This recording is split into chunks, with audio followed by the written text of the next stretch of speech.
Celui-là, non. J'en ai chaque fois un différent. Hmm. On varie les plaisirs.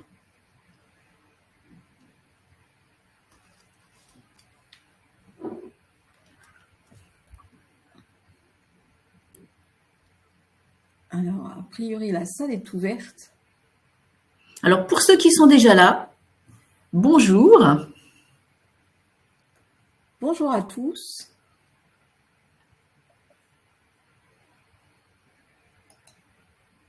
Alors, on a des bonjours des uns et des autres.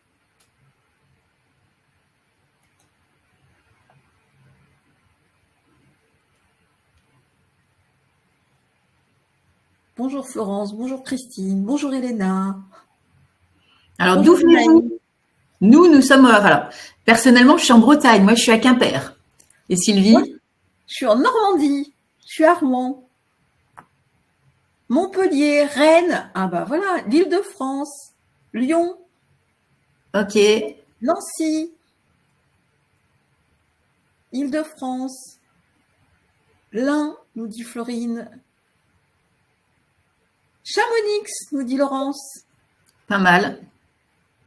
On va L'Est envoyer est bien représenté, hein. On n'a pas d'Alsace, ni Reims, tout ça. On n'a pas par là. Nice, Nancy, Loiret, Ah, ça y est, Nancy. On s'y rapproche, les Mirabelles. l'Alsace. Yes. Colette nous dit l'Alsace. Je dis ça parce que je suis alsacienne, en fait. Voilà, c'était le petit clin d'œil. Haute-Loire. Alors, juste pour information, pour ceux qui sont déjà là, vous êtes tous en train d'écrire dans le chat. Et en théorie, c'est dans les questions qu'il faudra poser des questions. Donc là, c'est un test. Voilà, vous dites, vous communiquez tous dans le chat, mais vous avez un petit onglet questions en bas de votre écran. Et au fur et à mesure des diaporamas, on vous invitera en fait à poser vos questions dans l'onglet questions. Voilà, c'est prévu comme ça. Si certains d'entre vous peuvent essayer, ce serait super.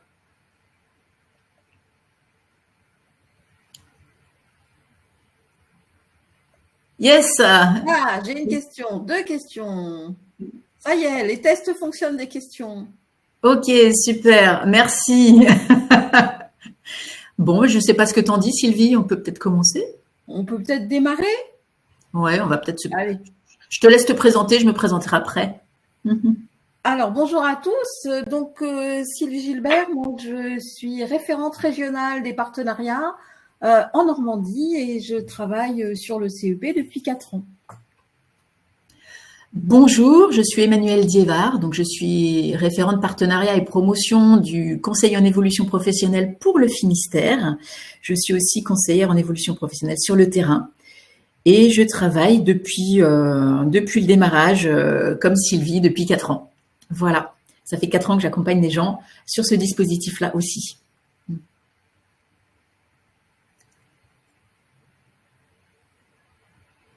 Alors, bienvenue à tous sur ces semaines de l'évolution.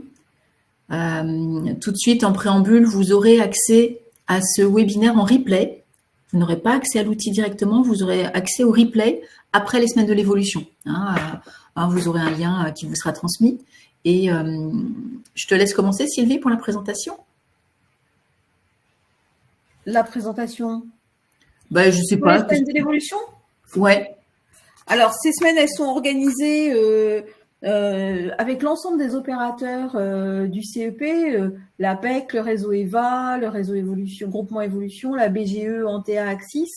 Et l'idée, c'est vraiment de proposer un événement 100% digital et qui puisse faire connaître ce CEP et surtout répondre aux problématiques des uns et des autres, que ce soit l'entreprise, les salariés, les CSE. Voilà, notre volonté, donc c'est la 3e année que ces semaines de l'évolution existent. Et l'idée, c'est vraiment sur l'ensemble du territoire de pouvoir parler de ce conseil en évolution professionnelle aux uns et aux autres. Comme je viens de vous l'indiquer, en fait, vous avez la possibilité de poser des questions. C'est ce qu'on a testé il y a quelques minutes. Et vous pourrez poser vos questions. Si on peut, on y répondra au fur et à mesure. Mais sinon, ce sera à la fin du webinaire. Qu'est-ce que tu en penses, Sylvie? on adaptera en fonction peut-être c'est bien d'avoir des questions au cours de notre présentation, ça permet une dynamique. Voilà, on va essayer de s'adapter. Donc, ce qu'on vous disait, hein, les semaines de l'évolution, elles ont lieu du 9 au 20 octobre et l'idée, c'est vraiment de l'ensemble des opérateurs du Conseil en évolution professionnelle pour les salariés du secteur privé et les indépendants, puisque le CEP est aussi ouvert aux indépendants, de leur permettre de mieux connaître ce dispositif. Je te laisse passer la slide après, Emmanuel. Donc, voilà. On va présenter. Voilà. Donc, vous avez nos photos, mais bon, voilà. On passe à la suivante.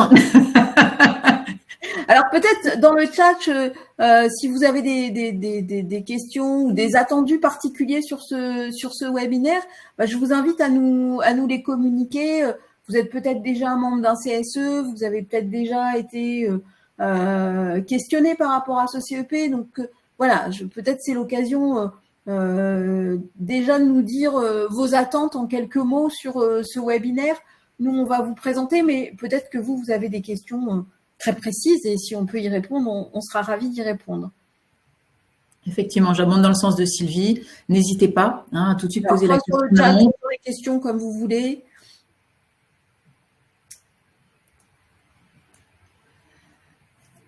Alors, les objectifs du webinaire, en fait, on va vous parler en fait de l'aspect juridique, de comprendre en fait le conseil en évolution professionnelle et la manière en fait dont le CSE peut le mobiliser, s'en servir, et focus CEP sur l'année dernière. Voilà. Et là, je vais laisser la main à Sylvie en fait, qui va vous parler de cet aspect loi. Voilà. Alors, le CEP, petit rappel, il est inscrit dans la loi la première fois en 2014, quand on a commencé quand les partenaires sociaux et les législateurs ont un peu réfléchi à cette grosse réforme de la formation professionnelle. Donc, on a commencé à définir ce conseil en évolution professionnelle qui, à l'époque, était porté par les FONGECIF. Peut-être certains d'entre vous connaissaient déjà, avec cette articulation entre le CEP, l'entretien professionnel, qui est quand même un enjeu majeur aujourd'hui dans la carrière professionnelle des salariés, et puis en même temps ce compte CPF. Alors avant, on avait le DIF, mais le législateur a souhaité monétiser ce compte en l'idée de dire deux dispositifs à la main des salariés, qui sont le CPF et le CEP, et un dispositif à la main de l'employeur qui est l'entretien pro. Mais dans cette idée, et ça c'est aussi 2018 qui a apporté cette précision, de travailler sur cette notion de sécurisation du parcours tout au long de la vie. On se rend bien compte qu'aujourd'hui, on n'a plus des carrières linéaires, on parle aussi d'allongement de la durée du travail. Donc l'idée, c'est vraiment de se dire comment on peut, tout au long de notre vie, faire que on va pouvoir formaliser, mettre en œuvre un projet d'évolution professionnelle. Et vraiment, notre idée, c'est de se dire, aujourd'hui, il faut qu'on accompagne les salariés en même temps que l'entreprise, en même temps que les enjeux de l'entreprise, avec cette volonté de pouvoir assurer une continuité. Alors, je vois dans le chat, entretien annuel obligatoire, entretien pro. Alors, on distingue bien les deux. On a aujourd'hui 2 temps dans nos carrières professionnelles qui peuvent être l'entretien annuel, alors qui n'est pas obligatoire celui-là. Chaque entreprise peut faire ce qu'il en veut, même si aujourd'hui on voit bien que pratiquement toutes les entreprises ont adhéré à cet entretien annuel. Et l'entretien pro, qui lui n'est pas un entretien qui va travailler sur la performance, mais qui au contraire va travailler sur c'est quoi les attentes du collaborateur, comment il se projette dans l'entreprise, comment il voit son avenir professionnel, comment il voit ses montées en compétences, comment il articule, et on le reverra, sa carrière professionnelle et la stratégie de l'entreprise. Donc voilà, on est bien sur 2 temps différents. Petite précision aussi, aujourd'hui, tous les employeurs ont une obligation d'informer leurs collaborateurs sur ce CEP. Alors, en général, ça se fait plutôt au cours des entretiens pro, mais ça peut se faire à un autre moment, ça peut se faire tout au long de l'année. On a des entreprises qui font aussi des événements, semaine de la qualité de vie au travail, semaine de la formation, semaine de la mobilité. Voilà, ça peut être sous différentes formes, mais en tous les cas, chaque salarié devrait aujourd'hui avoir cette information qui peut avoir recours à ce CEP.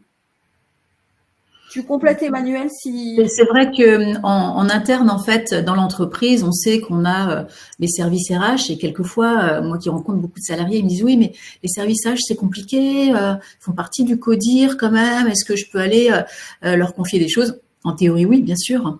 Il y a aussi le CSE qui est vraiment c'est vraiment un endroit privilégié où le salarié peut s'exprimer, et pas seulement pour des doléances, mais aussi pour, moi j'ai plein d'exemples en fait de personnes qui souhaitaient évoluer en interne, mais qui n'osaient pas en parler parce que ils avaient peur qu'on leur rie au nez, ou ils voulaient être aidés, en fait, voir effectivement si le collègue CSE pouvait l'aider. Et il y a aussi le CEP qui est vraiment là, en fait, comme partenaire RH, partenaire CSE, une tierce personne qui est là aussi pour écouter et aider le salarié à formaliser un projet, à passer de l'idée au projet. En fait, c'est d'abord un endroit où on écoute les personnes et on les aide à avancer, tout simplement, en fait. Faut vraiment voir, en fait, alors c'est pas forcément un partenariat, mais ça, pour moi, ça peut être vu comme ça. L'idée, c'est que on rame tous dans le même sens pour avancer au mieux. Voilà, c'est ça l'idée. Alors, il y a une question là, Emmanuel, de Laurence, qui nous dit: l'employeur a-t-il accès au CEP du salarié? Ça nous va permettre peut-être de passer à la slide suivante. Super, oui, merci beaucoup Laurence pour l'enchaînement. Ce CEP, il va reposer sur 5 principes qui sont… on parlait tout à l'heure, la question c'était l'employeur a-t-il accès au CEP? Moi j'ai envie de répondre confidentialité. Tout ce qui se dit dans les bureaux du consultant reste dans le bureau du consultant. Donc l'employeur, il n'aura pas accès au CEP. Alors, on a certains employeurs qui vont proposer du CEP sur le temps de travail. Hors temps de travail, ça c'est de la négociation entre salariés et employeurs. Mais même si c'est sur le temps du travail, tout ce qui se dira dans le bureau du consultant sera confidentiel. C'est vraiment un principe fondamental de notre mission. Le deuxième principe, c'est la gratuité. Alors aujourd'hui, on a parfois des questions entre oui, mais si je vais sur le CEP, est-ce que je vais prendre mon compte personnel de formation? Alors CEP, CPF, tout ça, ça se mélange un peu. Et puis on voit arriver des cabinets aujourd'hui avec des consultants qui se nomment conseillers en évolution professionnelle. On est extrêmement vigilant là-dessus. Ce service, il est gratuit. Il est à la fois gratuit pour les collaborateurs, mais il est aussi gratuit pour l'entreprise quand l'entreprise, on le verra, où le CSE nous fait intervenir. Un principe aussi, c'est la neutralité. On n'a pas d'a priori sur un projet, sur un projet d'évolution, un projet de reconversion. Nous, notre métier, ça va plutôt être d'aider le salarié à se questionner. Est-ce qu'il a fait est-ce qu'il a les bons outils? Est-ce qu'il a regardé l'ensemble de son projet? Voilà, on va plutôt l'aider à formuler, à prioriser, à hiérarchiser, à s'informer dans la globalité, mais en aucun cas on va nous valider ou invalider un projet. C'est pas notre métier, ça.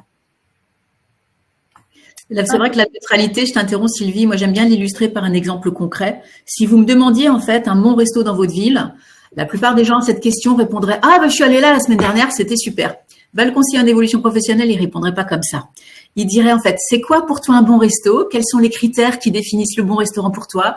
Quels sont les éléments importants? Alors ça peut être l'origine de la nourriture, le circuit court, la qualité du service, l'ambiance, etc. » On va questionner, on va poser un maximum de questions et en fonction de ça, on va dire, alors, soit j'ai déjà des idées sur ce qui existe sur le territoire, je vous donne les infos, soit on cherche ensemble parce que j'ai pas toutes les infos, mais c'est vraiment ça la neutralité. On va pas répondre en fonction de nous, on va vraiment, comme le disait Sylvie, poser un maximum de questions pour accéder à l'objectif de la personne qu'on a en face. Merci Emmanuelle pour cette précision. De rien, pardon. Le quatrième point, c'est l'accessibilité. Alors, on en parlera peu là dans le diaporama, mais on est aujourd'hui ouvert en fin de journée, on est ouvert sur le midi, on est ouvert le samedi matin. Et puis, notre objectif, c'est aussi de pas être loin soit de l'entreprise, soit de son domicile. Et puis, on va pouvoir proposer des entretiens en visio, on va pouvoir proposer des entretiens en physique. Enfin, voilà, l'idée, c'est que cette démarche-là, d'aller voir un CEP, elle soit facile pour le salarié. Et le dernier principe, c'est l'impartialité. Donc, on a une mission de service public. Donc, comme toute mission de service public, on a ce devoir d'impartialité. Et effectivement, hein, dans notre mission aujourd'hui, on vous l'a mis tel qu'il est écrit dans le texte de loi. Le CEP constitue un processus d'appui à tout salarié et indépendant pour faire le point sur sa situation professionnelle et, le cas échéant, élaborer, formaliser et mettre en œuvre une stratégie visant l'évolution professionnelle. On est bien là au cœur de notre métier sur la sécurisation d'un parcours tout au long de sa vie professionnelle. On peut avoir recours à plusieurs fois un CEP dans sa vie. Alors, j'ai 2 questions. Je fais une petite pause. Alors, comment prendre contact avec son CEP? On y reviendra, ça, on vous le montrera dans le diaporama.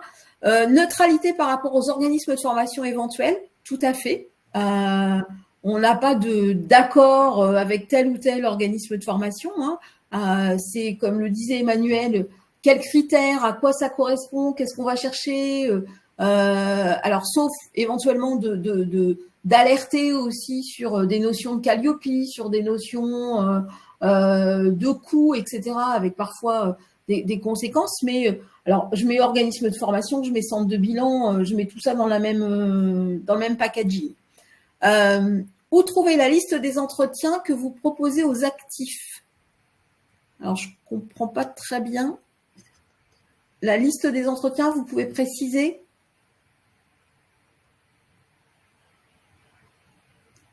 Alors, on va continuer, je te laisse. Ok, alors je vais passer à la diapo suivante. Donc, je te laisse continuer. Hein. Voilà.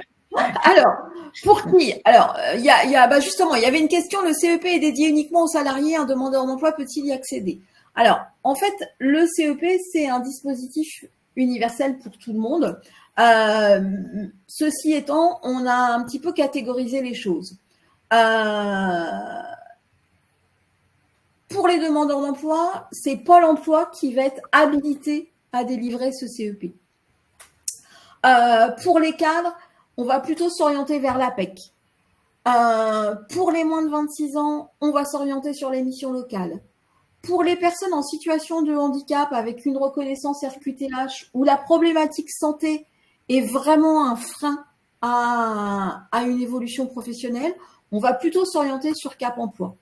Et puis, les salariés du secteur privé, les travailleurs indépendants qui ne rentrent pas dans les 4 autres cases, vont aller vers les opérateurs privés qui sont Antea, EVA, Axis, BGE et le groupement Évolution en fonction de la région dans laquelle on va habiter. Alors, vous allez me dire, bah oui, mais si je suis cadre, moins de 26 ans, avec une RQTH et dans le secteur privé, je vais chez qui? Et en fait, c'est le salarié qui va choisir. Dans le texte de loi, c'est le salarié qui choisit. Par contre, une fois qu'il a choisi son opérateur, il ne pourra pas changer. En disant, là, vous m'avez dit des trucs qui ne me plaisent pas, donc je vais voir quelqu'un d'autre. Ça, c'est pas possible. On a vraiment cette notion de continuité du service. Alors, j'ai Florence qui me dit quel est le lien entre un CIBC et le réseau EVA par rapport au CEP. Avant, le projet se construisait en CIBC, ils ne sont plus compétents. Alors, c'est plus compliqué que ça, dans le sens où le CEP, c'est pas du bilan de compétences. Donc, le CIBC garde sa partie bilan de compétences et le réseau EVA, c'est les CIBC avec d'autres gens et qui proposent du CEP. Par CSE, vous entendez bien comité social et économique? Oui, tout à fait. On continue, Emmanuel?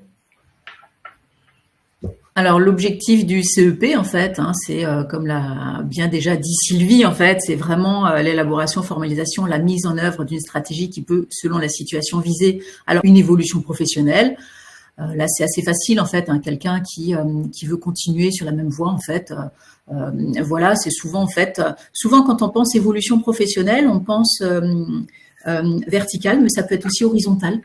Quelqu'un qui veut élargir ses compétences, c'est une évolution.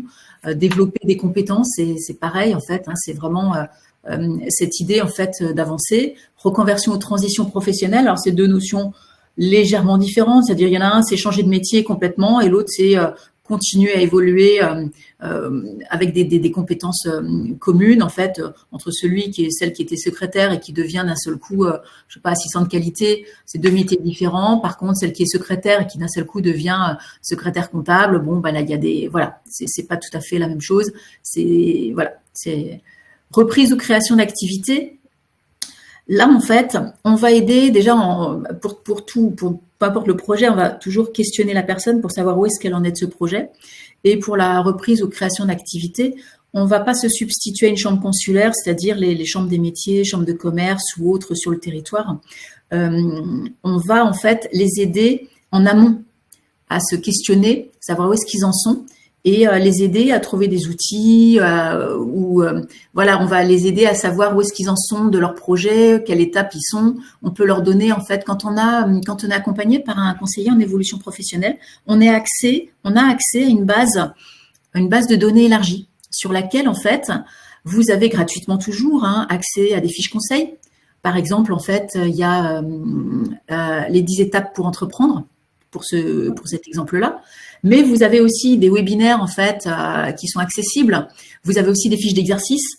Si on reprend cet exemple-là, la création d'activité, vous avez à un moment donné un exercice, un test, je fais pour être entrepreneur. Vous avez une base de données élargie pour peu importe la question pour laquelle vous venez en conseil en évolution professionnelle, vous avez ça. Vous avez aussi accès, en fait, à des personnes, à un tutorat, en fait, des personnes, en fait, qui ont déjà été accompagnées en conseil en évolution professionnelle et qui peuvent témoigner de leur parcours. Voilà, vous avez tout ça, en fait, sur le site. Et chaque fois que vous avez votre conseiller en face de vous, n'hésitez pas à lui reposer des questions qui vous montrent cet espace qui est vraiment dédié aux salariés. Et en plus, pour l'instant, il n'y a pas de limite il n'y a pas de date limite pour l'instant. Je ne sais pas si c'est toujours le cas, Sylvie. Une fois qu'on a été accompagné, on a accès à cet espace sans date de fin. Vous pouvez aussi, l'objectif, en fait, de l'accompagnement, ça peut être aussi la certification professionnelle. Vous aider, en fait, c'est la certification professionnelle, ça rentre, c'est une formation, ça rentre dans l'idée d'un objectif. Souvent, en fait, les personnes arrivent avec une idée de formation et on va vraiment questionner pour savoir si la formation rentre dans un objectif bien précis et si la formation est celle qui correspond le mieux à leur objectif. Les personnes peuvent nous voir aussi pour de la mobilité interne ou externe, c'est-à-dire est-ce qu'ils veulent continuer à travailler dans leur entreprise mais à un autre poste ou à un autre poste ailleurs, dans une autre entreprise. Est-ce que tu veux compléter? J'étais assez rapide, mais... Oui, alors peut-être on peut aller sur la slide suivante puisqu'il y a des exemples. Et, ouais.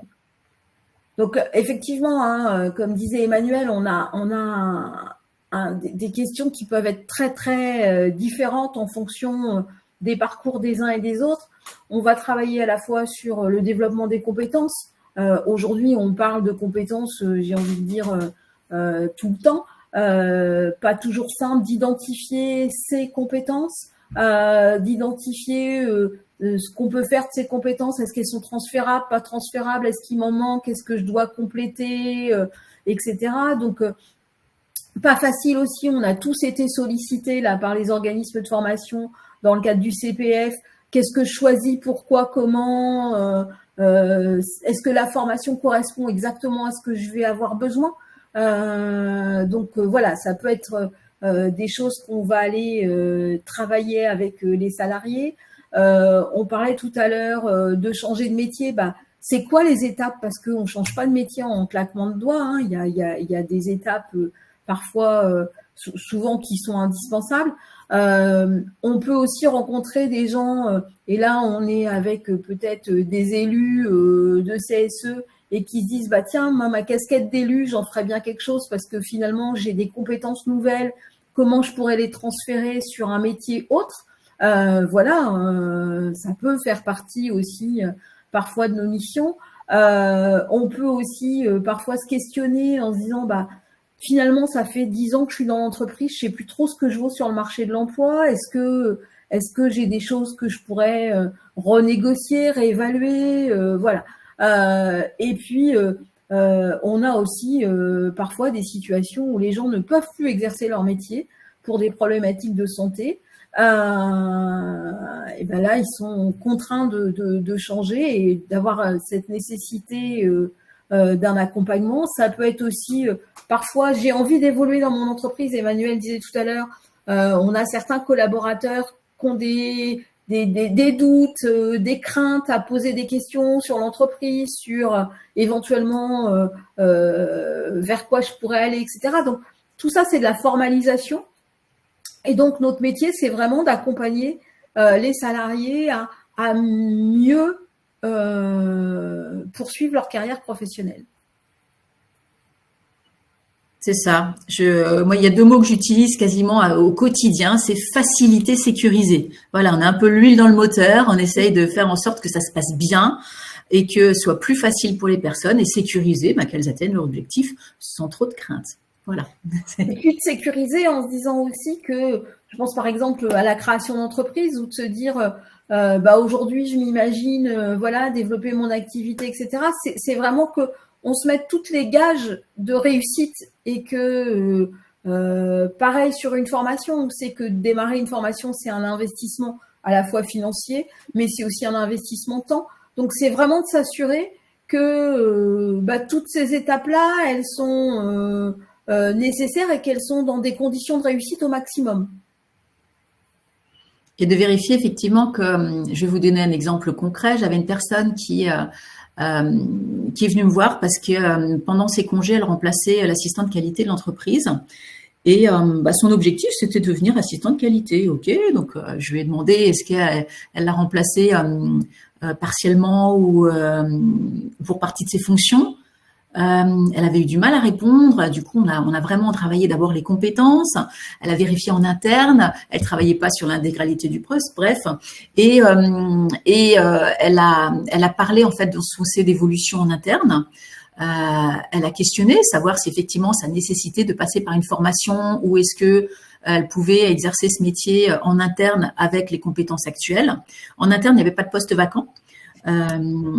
Donc, comme elle avait prévenu et que c'était en transparence, ça s'est fait par étapes. Et par la suite, en fait, j'ai aidé cette personne. Au départ, elle voulait aller vers une formation. Et puis, elle était un petit peu réticente par rapport à l'aspect formation parce que c'est une personne de terrain. Et finalement, en fait, je l'ai déjà aidée à valoriser ses compétences d'assistante qualité sur un CV parce qu'elle n'avait pas du tout mis cet aspect-là sur son CV pour candidater ailleurs. Et elle a trouvé un poste d'assistante qualité dans une autre entreprise à plein temps et sans passer par une formation externe, en étant dans une formation interne. Voilà, pour vous donner l'exemple, en fait, ça s'est pas fait du jour au lendemain, c'était par étapes parce que effectivement, elle a son objectif de départ, c'était pas du tout ça, mais au fur et à mesure, en questionnant de part et d'autre, en l'aidant à avancer son projet, qui lui convienne à elle et aussi à l'entreprise, et ça s'est bien passé pour tout le monde. Elle a quitté l'entreprise en très bons termes, et aujourd'hui, elle a un poste ailleurs, etc. Une très, très belle histoire. Très belle histoire. Et ça va nous faire une belle liaison. La belle histoire, c'est effectivement un conseil individualisé et adapté. Je dis souvent, moi, il n'y a jamais 2 accompagnements identiques. À chaque fois, on va partir de la personne et on va s'adapter à ce qu'elle veut faire et où elle va aller. Et l'idée, c'est vraiment de construire un plan d'action personnalisé, adapté à sa situation. Donc, on aura beau essayer de donner un cadre, on a un cadre d'intervention, mais à chaque fois, c'est une histoire nouvelle qui démarre. Donc, on n'aura jamais Ça peut aller du premier niveau d'information à je sais pas ouvrir mon compte CPF et comment je fais, à effectivement, comme le disait Emmanuel, à une recherche d'emploi dans un autre secteur. Donc effectivement, on n'a jamais le même accompagnement. Je ne sais pas trop quoi rajouter, je valide tout ce que tu as dit. Voilà. Je passe. Alors peut-être alors il y a des questions peut-être. Alors il y a quelques questions. Alors, un CEP est présent dans l'immeuble dans lequel l'entreprise est présente. Est-ce que je peux orienter des collaborateurs vers elle? Tout à fait. Aucun souci. Alors, il y a une question de Rosalie qui me dit c'est la rémunération ou pas? Donc là, je comprends pas très bien. Le CEP, c'est sur son temps personnel, mais ça peut être effectivement en fonction de la relation qu'on a avec son entreprise. Ça peut être sur un temps de travail. Donc, je ne sais pas si on a répondu. Il y a Elena qui nous dit où trouver cette base de données, sur quel site? Alors, cette base de données, elle est accessible uniquement quand les gens sont accompagnés par le CEP. C'est pas une base de données publique. Elle fait partie pour nous de notre cadre d'intervention. Alors, je reprends le chat. Alors, il y a Emmanuel qui te dit merci. Elena qui te dit merci Emmanuel. Donc pour l'exemple. Merci. Alors peut-être un petit rappel entre l'émission du CSE et celle du CEP. Alors peut-être ça peut être intéressant de savoir si certains d'entre vous sont élus CSE et si vous êtes déjà emparés de cette question du CEP. On a essayé de faire un petit récap de différentes ce qu'on pouvait trouver comme lien entre le CEP et le CSE. Donc, l'information du CSE, le CSE doit être consulté à partir du moment où l'entreprise va modifier son volume, sa structure des effectifs, etc. Et que ça peut avoir un impact sur l'emploi des salariés. Là, on se dit que notre mission, ça peut être aussi d'aider les collaborateurs à anticiper une période de chômage, anticiper un licenciement, anticiper des modifications de poste. Parfois, on est non pas licencié, mais on peut avoir un poste différent. Donc, cette prise de recul, ce lieu un peu extérieur peut permettre effectivement aux salariés de réfléchir et de se dire j'y vais ou j'y vais pas. Ça peut être un lien entre voilà, mon effectif bouge, mes postes bougent, est-ce que je peux consulter le CEP ou pas? Est-ce que tu as des choses à rajouter là-dessus, Emmanuel? Oui, il y en a plein des exemples en fait. Quelquefois en fait, les entreprises elles parlent de licencier, on va appeler un chat, et du coup ça peut être bien pour les salariés en fait déjà d'anticiper un maximum en amont. Ils vont licencier, on sait que ça va être en 2024, mais là avec un CEP, vous pouvez déjà conseiller en évolution professionnelle, pardon pour l'abréviation, vous pouvez déjà commencer à voir qu'est-ce qui serait possible pour moi. Ça fait 10 ans que je travaille dans cette entreprise, c'est très spécifique. Je ne sais pas si ça existe ailleurs. Est-ce que ça nécessiterait de passer par une formation?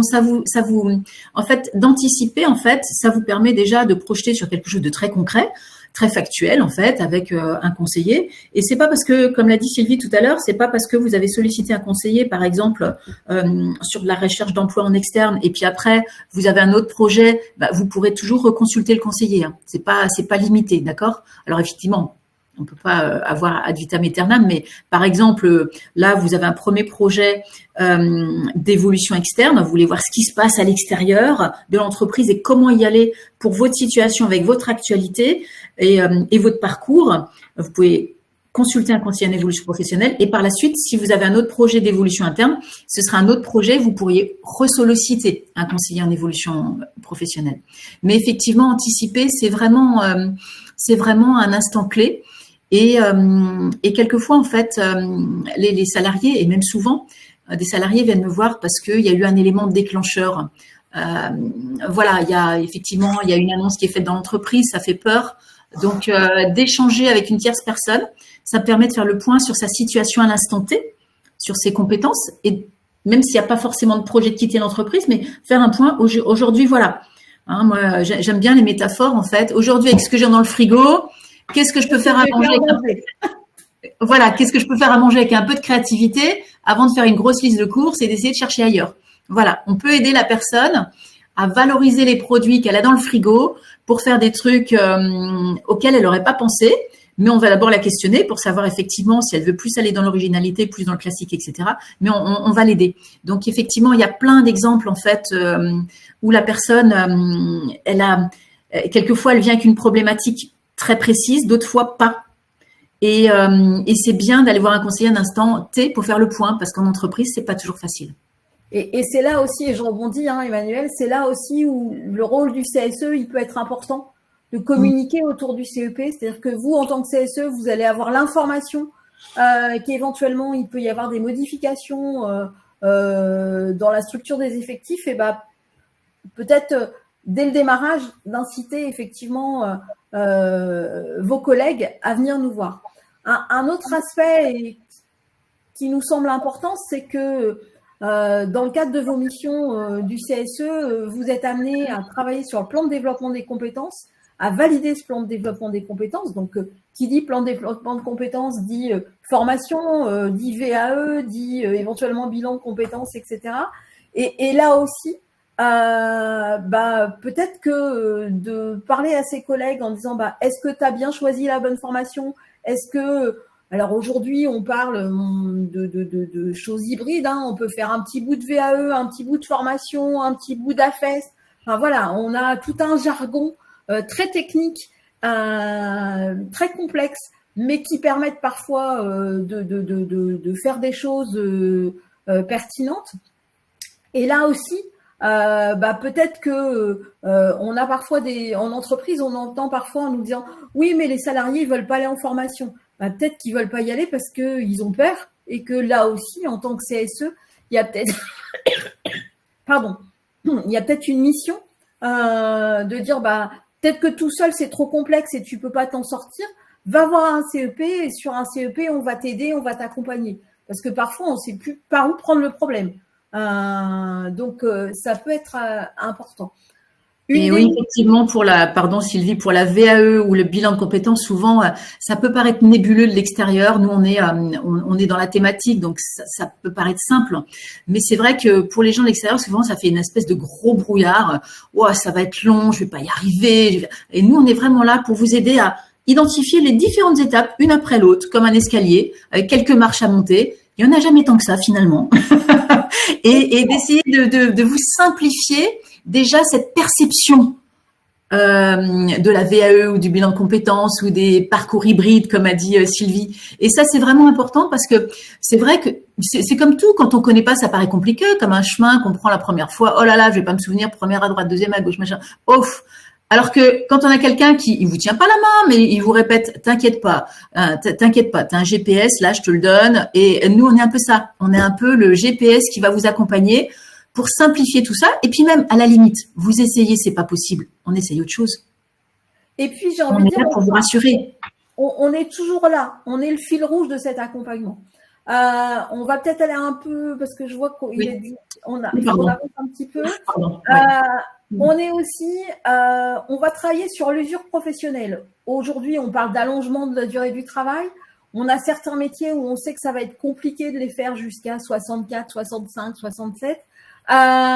Donc, à un moment donné, il va peut-être falloir effectivement réfléchir à comment on va changer ou comment on va monter en compétences ou comment on va aujourd'hui réfléchir. Alors, on a aussi des situations où parfois on peut débloquer des points de pénibilité. On a des enveloppes financières. Aujourd'hui, on a parfois des gens qui arrivent dans nos bureaux en nous disant « Ah ben moi, j'ai vu un projet, mais j'y arriverai jamais parce que ça coûte trop cher. » Stop.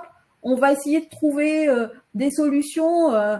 Pour reprendre ton exemple, Emmanuel, on va peut-être changer d'ingrédient ou on va peut-être mettre moins de ça et plus de sel et moins de poivre. mais finalement, ça va quand même réussir à fonctionner. Donc voilà, on est aussi là pour travailler sur cette usure professionnelle. Et aujourd'hui, on sait qu'il y a quand même quelques collaborateurs et quelques salariés qui sont un peu en difficulté par rapport à ça. Un point aussi important et où CSE peut être un relais, c'est aujourd'hui les entreprises sont confrontées à des modifications technologiques, à des modifications numériques, écologiques. Voilà, on est dans un monde en pleine mouvance. Et ben là aussi, ça peut avoir un impact sur des postes. Moi, je suis en Normandie et on a un secteur automobile qui est très, très, très important. Aujourd'hui, on passe du thermique à l'électrique. C'est pas tout à fait les mêmes métiers. Il y a des gens pour qui soit ils s'y retrouvent pas en se disant moi j'aimais bien mon boulot dans le thermique, là l'électrique ça me branche pas. Qu'est-ce que je vais faire de ça? Est-ce que je reste? Est-ce que je reste pas? Voilà. Donc aujourd'hui, on est quand même dans un monde en pleine évolution. Et là aussi, vous pouvez, vous, en tant que CSE, être sollicité puisque l'entreprise va vous présenter effectivement sa stratégie à plus ou moins long terme et les impacts que ça veut avoir sur effectivement les collaborateurs. Un point important aussi, c'est tout ce qui va tourner autour de la santé au travail, les arrêts de maladie, les burn-out, les risques d'inaptitude, etc. Il y avait tout à l'heure une question, j'y reviendrai, sur... là, j'ai Océane qui nous dit « En burn-out actuellement, secrétaire du CE, est-ce également, quels conseils pouvez-vous me donner ?» J'ai envie de vous dire, venez nous voir. Oui, clairement, oui. Venez nous voir. Il faut savoir que le CEP, même si vous êtes en arrêt de travail, est autorisé. Vous pouvez venir nous voir et on peut commencer à construire un travail avec vous. Donc là aussi, le CSE, vous allez avoir les informations sur les arrêts de maladie, sur la problématique des travailleurs handicapés, sur des aménagements de postes nécessaires, sur des temps partiels aménagés, etc. Voilà. Et tout ça, vous pouvez promouvoir en quelque sorte le CEP et proposer, parce que parfois, quand la personne elle est en arrêt de maladie depuis très longtemps, elle a plus de contact avec l'entreprise, elle a plus de contact avec l'employeur, elle a plus de contact avec ses collègues, et petit à petit, elle se désocialise, et on sait que le chemin va être plus compliqué pour elle. Donc aujourd'hui, nous, c'est un lien avec l'extérieur, ça reste un lien avec le monde du travail. Et au-delà de ça, on peut aussi mettre en contact avec des personnes intermédiaires sur le territoire, parce qu'on a cette connaissance sur le territoire. On peut mettre en contact avec, par exemple, le service social de la CPM ou des choses comme ça. Voilà, c'est vraiment en fait des liens qu'on a sur le territoire. C'est pour ça que c'est important en fait cette notion de contact pour que, effectivement, comme disait Sylvie, que vous ne restiez pas seul, que vous avez des personnes qui sont là pour vous, vraiment. Et puis, effectivement, dans le cadre du CSE, vous participez à la commission santé, sécurité et conditions de travail. Donc, on est toujours dans cette philosophie d'anticipation et de prévention. Alors, on a souvent tendance en France à faire plutôt, non pas de la prévention primaire, mais de la prévention tertiaire. On va plutôt agir quand on a des problèmes. Mais quand notre recette a cramé avant de se dire j'aurais peut-être pu regarder... à mettre un minuteur sur le four, mais voilà, donc notre idée, et c'est bien ça, et pour nous c'est important, le CSE, vous êtes un relais important dans nos missions et dans la communication du CEP. Je me suis permise de mettre la diapo suivante. Donc, vous l'avez compris, pour nous, en fait, le conseil en évolution professionnelle, on est à la fois partenaire des RH et partenaire du collaborateur. On est vraiment entre les deux. Je te laisse la main, Sylvie. Je pense que tu en parleras mieux. Alors, effectivement, aujourd'hui, l'entretien professionnel, c'est un acteur majeur au niveau des managers, puisque pour le RH, c'est de se dire qu'est-ce qu'a envie mon collaborateur? Est-ce que mon collaborateur il a envie de continuer avec moi ou bien il n'est pas suffisamment bien et il se dit que peut-être il va me quitter. Aujourd'hui, on parle quand même de démission. Voilà, vous avez tous entendu peut-être parler de ce mouvement démissionnaire. Donc, c'est vraiment de se dire, pour le RH, comment mon collaborateur peut se voir dans 1 an, dans 2 ans, dans 3 ans, dans 4 ans, et comment je vais le monter en compétences progressivement.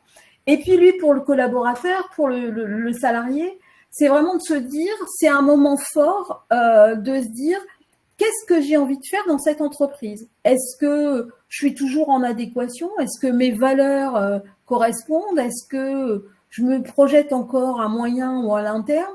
Est-ce que j'ai envie d'évoluer? Comment? Est-ce que j'ai parfois des visions, j'en connais qu'un petit bout de mon entreprise. Je pense par exemple à des entreprises qui font partie de grands groupes et de se dire, moi, je suis dans mon petit univers, mais peut-être qu'il y a des choses possibles à côté. Enfin, vraiment, c'est un temps d'échange. Ça doit être un temps d'échange et de dialogue professionnel entre l'employeur et le salarié. Et aujourd'hui, ce qu'on se rend compte, c'est qu'à la fois les managers font de l'entretien parce qu'il faut le faire et qu'on confond encore entretien professionnel et entretien annuel. On n'est pas du tout sur un temps où on va parler de la performance. On est bien sur un temps de qu'est-ce que je vais faire demain et après-demain dans mon entreprise. Donc, et à partir de là, comment je construis mon plan de développement de compétences? Comment je construis ma stratégie? Est-ce que aujourd'hui, on a parfois des compétences clés dans une entreprise? Et ces compétences clés, elles sont souvent menées par des gens qui vont parfois être en fin de carrière. Comment je transfère ces compétences clés à un jeune? Comment je peux permettre à un jeune ou à un moins jeune de s'approprier et de garder cette culture de mon entreprise? Je suis allée dans une entreprise l'autre jour. Effectivement, on a une ligne de production qui tourne depuis des années. La personne en charge de cette ligne de production est partie à la retraite et on se rend compte qu'on a un rebut au niveau de la production important plus. Et on ne comprend pas. On a formé le jeune, on a formé le nouveau arrivant et on ne comprend pas.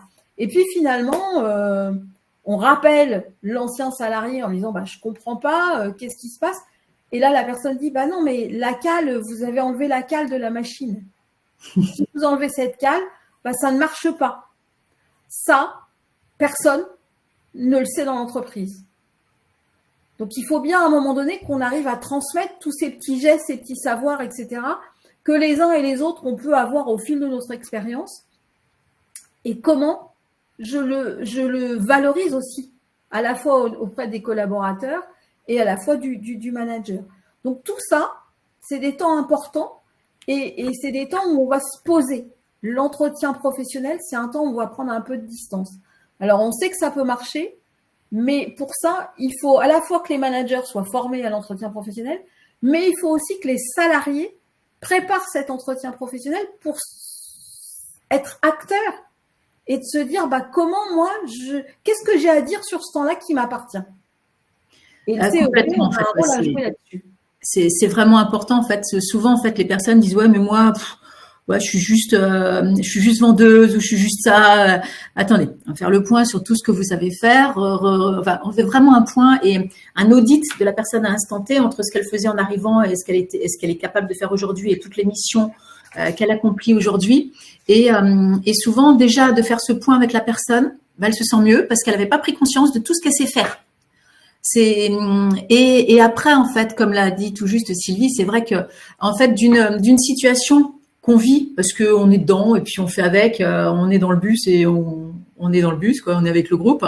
Et en fait là, de prendre conscience de tout ce qu'on sait faire, on devient en fait pas le pilote, mais presque. C'est-à-dire avec tout ce qu'on a dans le frigo, on va proposer au chef en fait, N+1 qui fait passer l'entretien. Voilà ce que je pourrais cuisiner. On n'y a pas forcément pensé et d'une situation qui peut être vécue dans un premier temps comme subie. Dans un deuxième temps, on est conscient de cette situation. On est conscient des pour, des contre. Quand on fait le point, en fait, on prend tout en compte.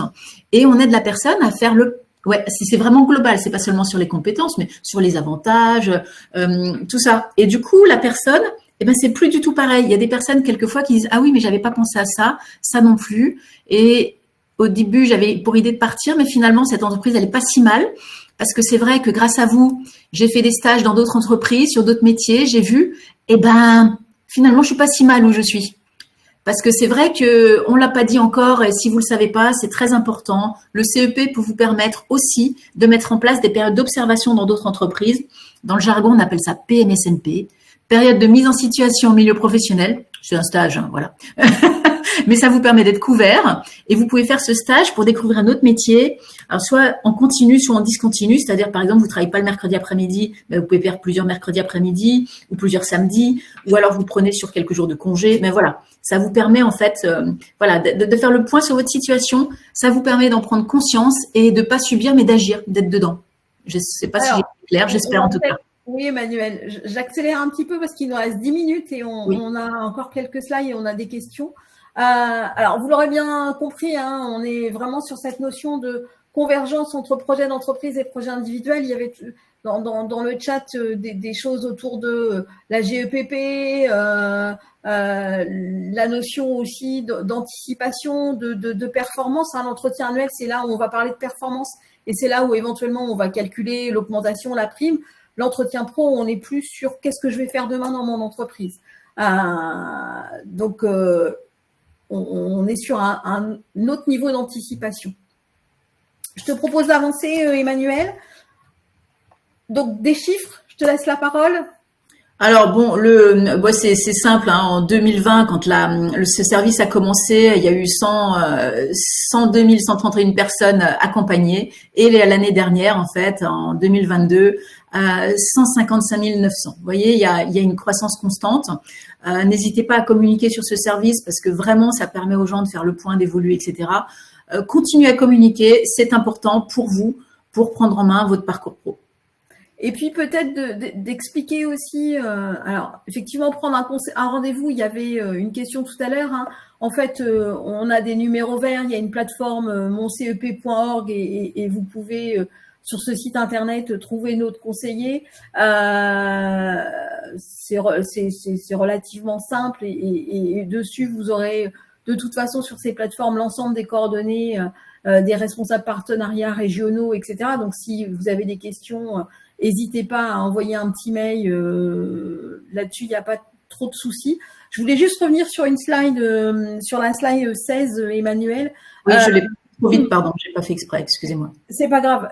L'idée, c'est aussi que, en tant que CSE, vous pouvez nous interpeller. On peut venir faire une intervention déjà aux membres du CSE, expliquer qui on est, ce qu'on fait, etc. Ce qu'on a fait là un peu de façon rapide.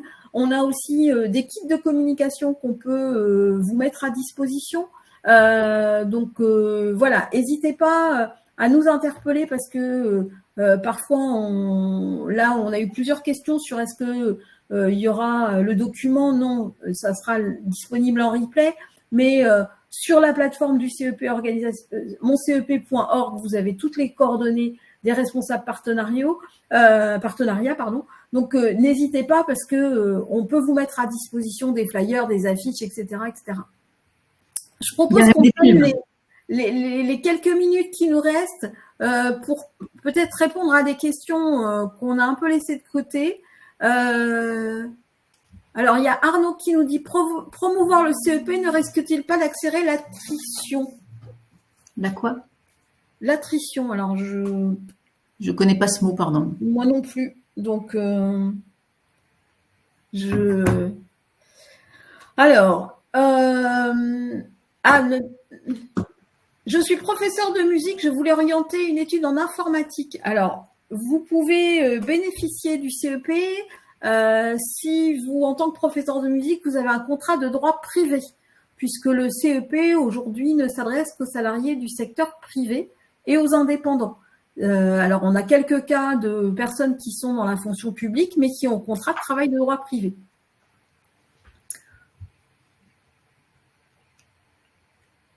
Alors, il y a Elisabeth qui nous dit dans l'audit d'un salarié ou d'un actif, il faut aussi prendre en compte les math skills, les compétences sont souvent cachées. Tout à fait. Ça fait partie des questions qu'on va aller travailler. Alors, il y a Elisabeth qui nous dit que l'anticipation n'est pas un mode de fonctionnement naturel en France. La GEPP, si elle est vraiment mise en pratique, pourrait être utile. Alors, le CEP fait partie des outils qui devraient permettre une GEPP comme l'entretien professionnel. Alors, il y a Arnaud qui nous pose « Qu'est-ce que le CEP peut apporter dans le cadre de la nouvelle Convention collective nationale de la métallurgie qui change tellement de règles? Parlez-vous également aux entreprises ?» Alors, 2 questions. Alors, sur la Convention nationale de la métallurgie qui, effectivement, modifie beaucoup de choses en termes de rémunération pour les collaborateurs. On parlait tout à l'heure de VAE. Peut-être que ça peut être un des moyens de venir effectivement échanger avec un CEP pour essayer de trouver le diplôme, puisqu'aujourd'hui la Convention nationale va quand même beaucoup caler les rémunérations sur des diplômes, ce qui n'était pas le fonctionnement à l'origine. Donc l'idée, c'est effectivement peut-être de réfléchir avec un CEP sur quel diplôme je peux obtenir, comment je peux, ou un CQP, comment je peux CQP, donc certification de qualification professionnelle, comment je peux mettre tout ça en place. Alors, on parle bien évidemment aux entreprises, puisqu'il y a des webinaires dans ces semaines de l'évolution professionnelle qui sont destinés aux entreprises. Et puis, par ailleurs, on a régulièrement des contacts avec les entreprises ou les réseaux d'entreprises. Personnellement, je forme régulièrement des services RH. J'ai régulièrement rendez-vous avec des services RH pour les informer de ce service. Et après, en fait, ils peuvent diffuser les supports que je laisse aux collaborateurs, aux chefs de service, etc. C'est très régulier, dans le Finistère. Mais je pense que c'est possible.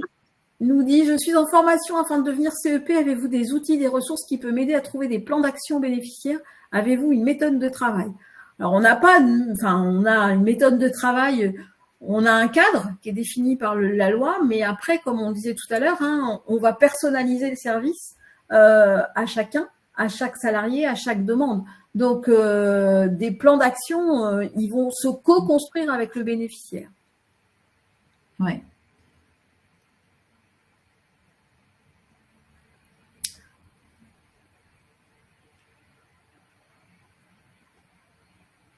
Est-ce que c'est un tableau qu'on demande aux bénéficiaires de faire ou bien ça peut être des quiz à qui le bénéficiaire effectue et avoir son bilan de compétences? J'ai pas bien compris la question, tu pourrais la répéter, pardon? Est-ce que c'est un tableau qu'on demande aux bénéficiaires de faire ou bien ça peut être des quiz que le bénéficiaire effectue et avoir son bilan de compétences? Je crois qu'il y a confusion entre bilan de compétences et CEP. Nous, on ne se substitue pas, je vais y arriver, à un bilan de compétences. C'est vrai que je vous ai peut-être mal aiguillé en parlant tout à l'heure de points sur les compétences, c'est-à-dire que nous, on va plus aider la personne à faire l'inventaire de ses compétences. Dans le bilan de compétences, on va aussi rentrer dans l'analyse. On n'a pas parlé de format horaire en fait, mais quand vous êtes accompagné en conseil en évolution professionnelle, vous avez un premier rendez-vous d'1h30 pour faire un état des lieux. Qu'est-ce que vous avez besoin, comment, un premier niveau d'information. Et après, pour le montage du projet, on a 4 fois 1 heure. Et en 4 fois 1 heure, on ne peut pas se substituer à un bilan de compétences qui est 20 heures. Donc, on va pas aller aussi loin. Mais par contre, ce qu'on peut faire, c'est effectivement, certaines personnes expriment le besoin de passer par un bilan de compétences et de revenir vers nous après. Donc, on peut être là en amont puis en aval. Alors, il y a Christine. J'enchaîne les questions parce qu'il nous reste 2 minutes. Qui nous dit, j'ai été déclarée inapte par le médecin de travail et dans une dizaine de jours, je vais être licenciée, je suis cadre. Je souhaite contacter un CEP de l'APEC prochainement car j'ai peur des délais de Pôle emploi. Est-ce possible? Oui, tant que vous êtes salarié, c'est encore possible. Par contre, dépêchez-vous parce que sinon, ça va être compliqué après. Mais vous pouvez, tant que vous êtes en cours de procédure, en fait, tout à fait bénéficier du CEP.